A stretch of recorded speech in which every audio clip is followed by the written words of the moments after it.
రెండు points sir. శాసనసభ్యులు అన్ని పాయింట్లు చాలా చక్కగా చెప్పారు.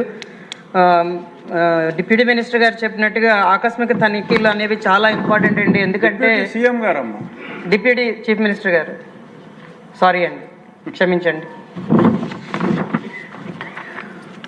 ఎందుకంటే ఏపీఓలు, ఈ టెక్నికల్ అసిస్టెంట్స్, ఈ ఫీల్డ్ అసిస్టెంట్స్ ముగ్గురు ఒక గ్రూప్ కింద ఫార్మ్ అయ్యి ఖచ్చితంగా కొన్ని కోట్ల రూపాయలు దోచేయడం జరిగిందండి.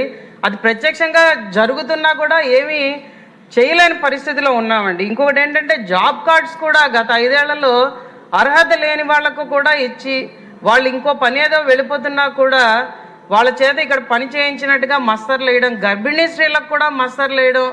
ఈ సోషల్ ఆడిట్ గురించి అడిగితే ఏమంటున్నారంటే, ఈ ఏడాది పనిచేస్తామండి, ఏడాదికి ఒకసారే సోషల్ ఆడిట్ అవుతుంది కాబట్టి మళ్ళీ వర్షాలు వస్తాయి, మళ్ళీ కప్పడిపోతుంది, నీళ్ళు నిండిపోతాయి కాబట్టి ఎవరికి కనిపించదు. కాబట్టి ఇది ఏంటంటే ఒక లూప్ హోల్గా వాడుకొని ఖచ్చితంగా చాలా అవినీతి జరుగుతున్నది. కాబట్టి సోషల్ ఆడిట్స్ మీద ప్రత్యేక దృష్టి పెట్టమని, అలాగే అందాల్సిన పేదవాళ్ళకి ఖచ్చితంగా 300 రూపాయలు అందట్లేదండి.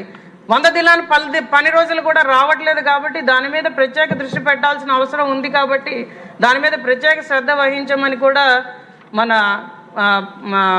ఉప ముఖ్యమంత్రి గారిని కోరడం జరుగుతున్నదండి. ధన్యవాదాలు.